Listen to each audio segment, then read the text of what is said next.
I overheard her tell her friend, I'll dump him after the Europe trip. He paid for... I cancelled her ticket that night and went alone. She called screaming from the airport. I texted her a selfie from the Louvre. Thanks for the recommendations. Hey viewers, before we move on to the video, please make sure to subscribe to the channel and hit the like button if you want to see more stories like this. Thanks. The itinerary was perfect, or at least I thought so. 3 weeks for countries. A spiral-bound booklet of reservations and confirmations on my desk that represented a year of saving and 6 months of meticulous planning. I was finalizing the dinner reservation for our last night in Paris.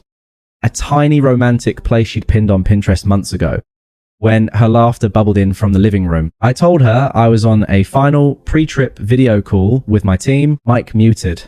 A white lie to preserve the last few surprises. I clicked the mute button on my headset, but didn't say anything, just letting the dead air connect me to the room beyond my office door. Her voice was bright. Conspiratorial. I know. 2 more weeks of pretending to be excited about museums and his boring color-coded spreadsheet of a life. A cold trickle started at the base of my spine. I stared at the reservation screen. The blinking cursor. It's a 3W weekend, all expenses paid tour of Europe. Stati. She continued.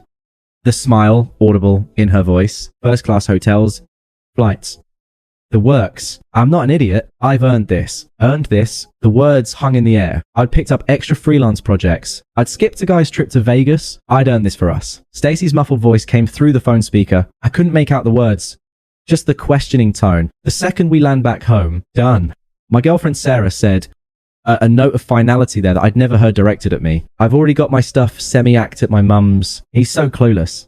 So desperate to make this perfect, he won't see it coming. It'll be clean. The cold trickle became a flood, freezing me in my chair. My hands, which had been flying over the keyboard, were now stone. The apartment, our apartment, with the framed photos and the rug she'd picked out, seemed to tilt. Stacy said something else.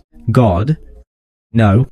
Sarah scoffed, and the sound was a physical blow. Mark is nothing like him. Mark has actual ambition, a vibe. He doesn't plan spontaneity. Once I'm free and have those Instagram pics, Mark and I are going to Miami. That's a real vacation. Mark from her spin class. Mark with the podcast about cryptocurrency. Mark Hood borrowed $50 from me at a bar and never paid it back. I dismissed him as a harmless clown.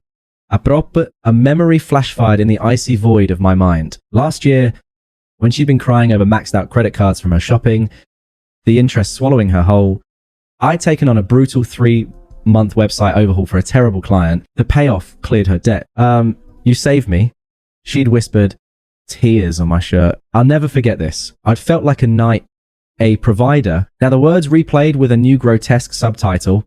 Useful, idiot. The pain was a sharp singular thing. A diamond tip drill to the center of my chest. But then something extraordinary happened. As I sat there listening to the woman I loved diagram my obsolescence, the pain didn't explode. It crystallized. It hardened into something clear, cold, and infinitely more useful. Clarity. This wasn't a heartbreak. This was an intelligence report.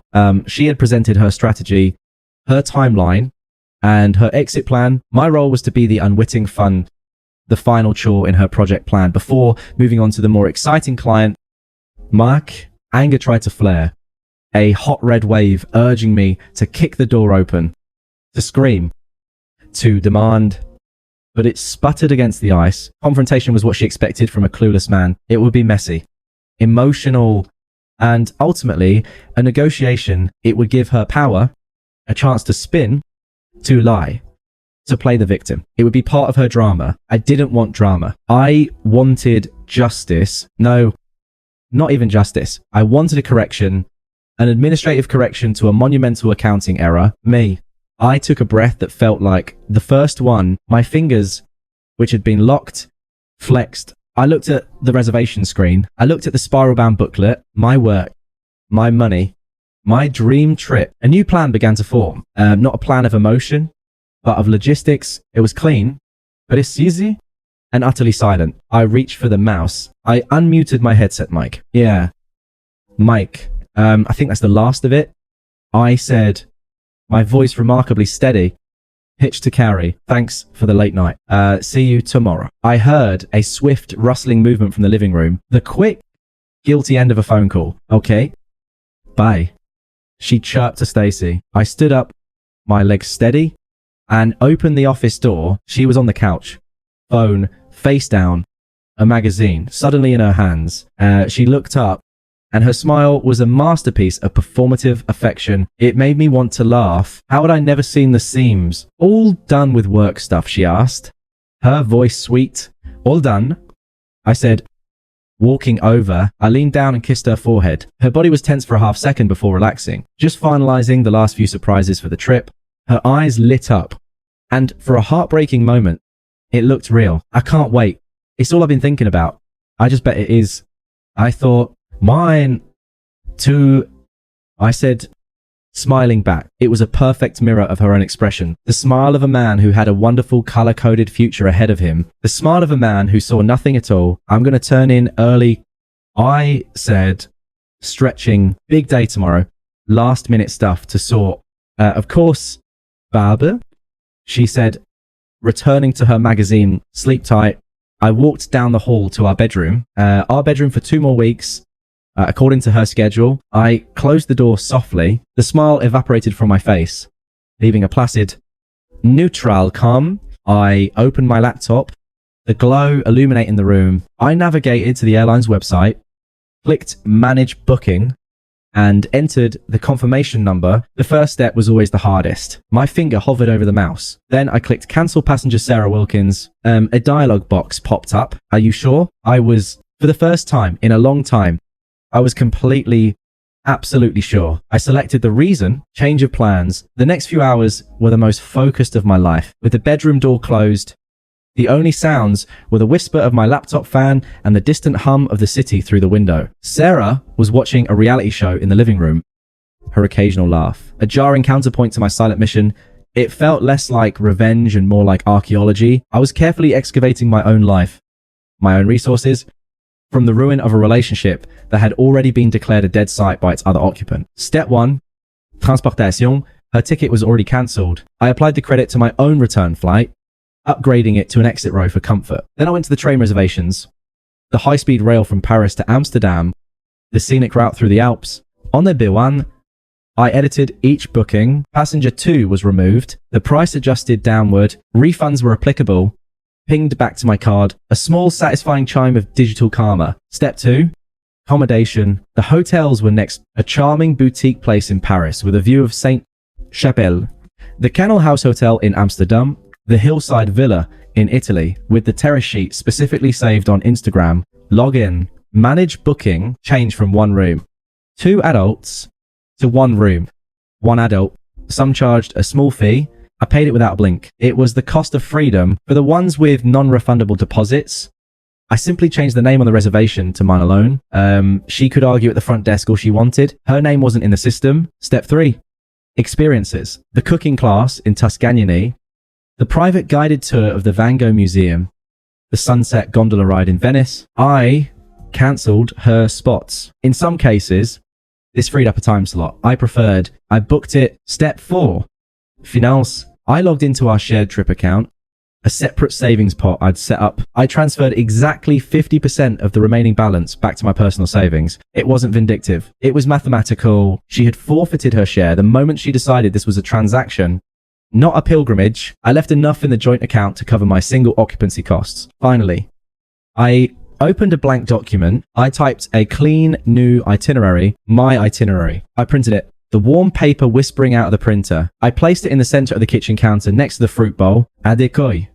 A relic for her to find. My own bag was already half packed in the closet. I finished it in 10 minutes, taking only what I needed. I left behind the sweater she'd bought me last Christmas, the one I never liked. I left behind the cologne she said was our scent. Lamarck smelled like it. I slid into bed beside her just after midnight. She murmured sleepily and curled away from me towards her nightstand. I stared at the ceiling, my mind not racing, but calmly reviewing the checklist, every I dotted, every T crossed. I felt a profound, surreal peace. The grief was there, a hollow chamber in my chest, but it was sealed off behind a wall of pure purpose. I slept a deep, dreamless sleep. My alarm went off at 4:00 a.m.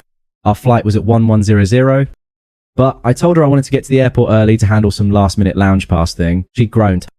but agreed. I dressed in the dark, shouldered my single bag, and walked to the bedroom door. I paused, looking back at her sleeping form in the pale blue light from the window. The woman I thought I'd build a life with, now she was just a shape under a duvet, a problem I had already solved. I felt nothing. The Uber picked me up at 430. As we pulled away from the curb, I didn't look back at the apartment. I was already gone. The airport was a cathedral of quiet efficiency at that hour. I checked my bag, sailed through security, and found my gate. I bought a coffee and a paperback I'd been meaning to read. I turned my phone to airplane mode before I even boarded. As the plane lifted off, and the city lights shrinking into a grid of insignificant sparks, I felt a weight dislodged from my soul and vanish into the G-Stream. I didn't turn my phone on when we landed at Charles de Gaulle. Paris was overcast and beautiful. I took the rear into the city, found my hotel, and checked in with an ease that felt miraculous. The room was small, perfect,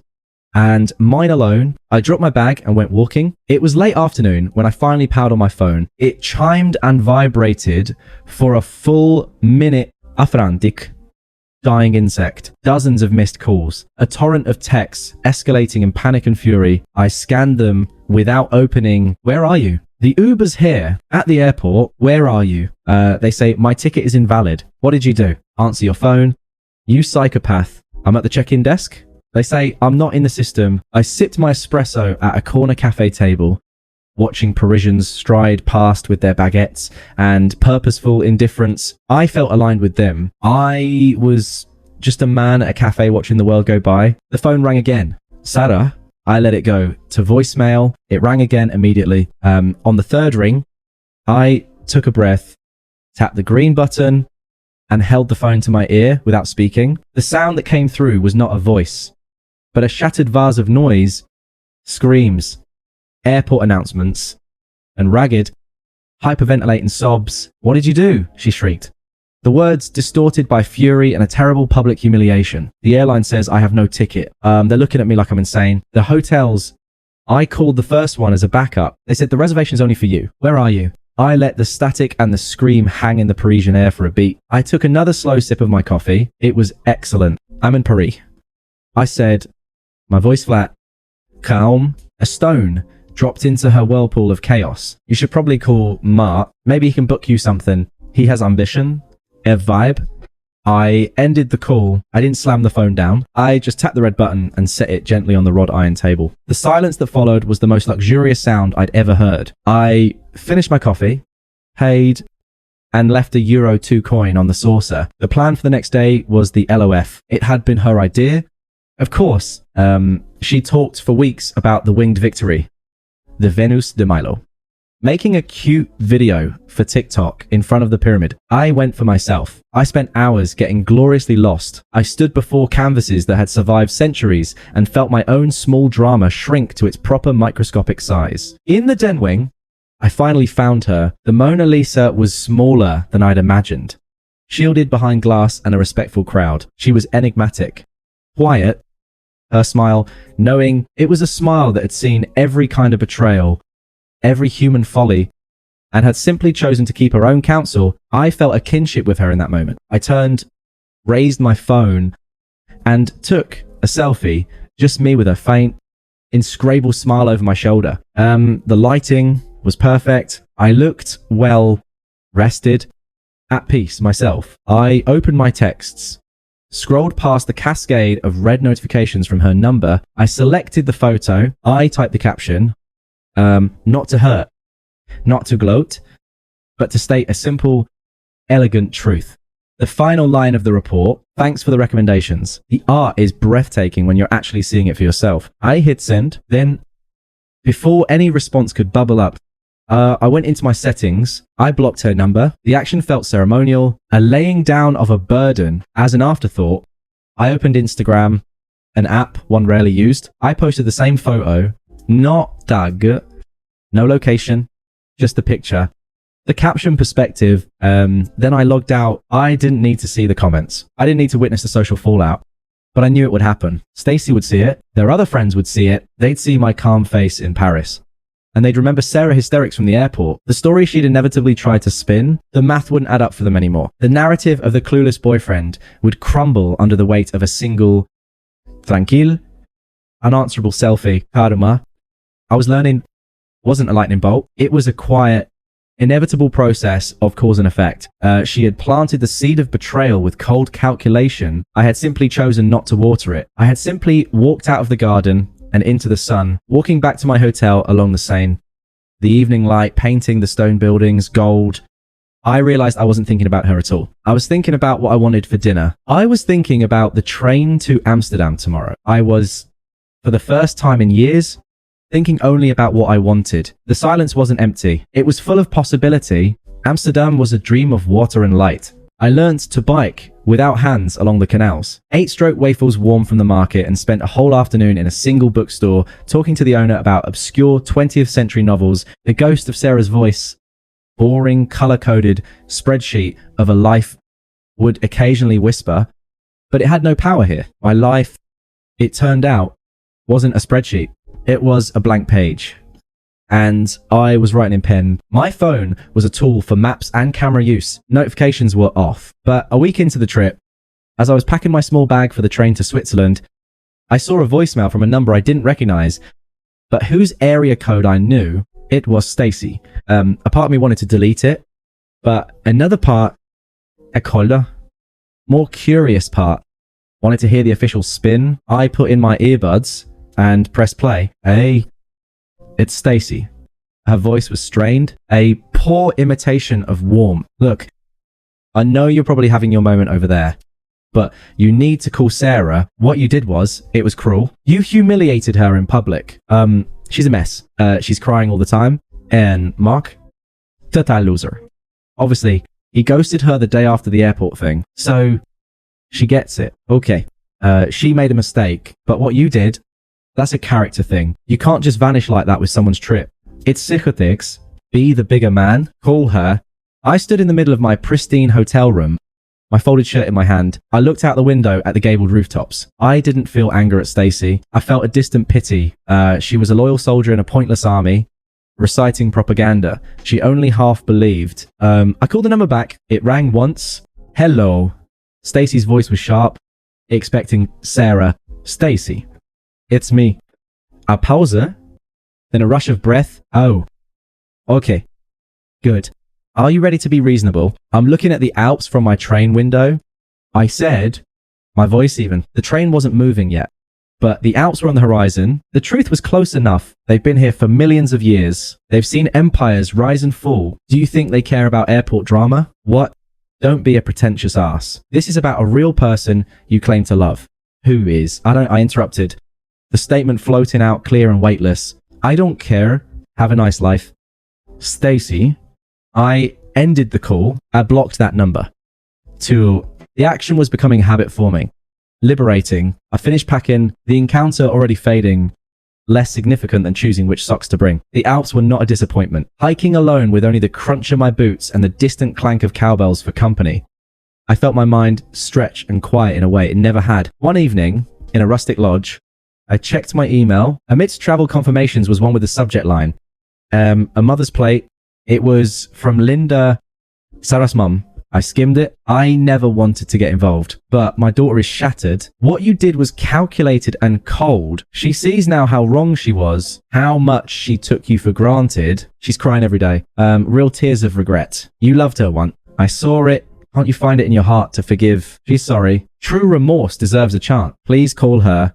I read it twice. The language was interesting. What you did was calculated and cold. Yes.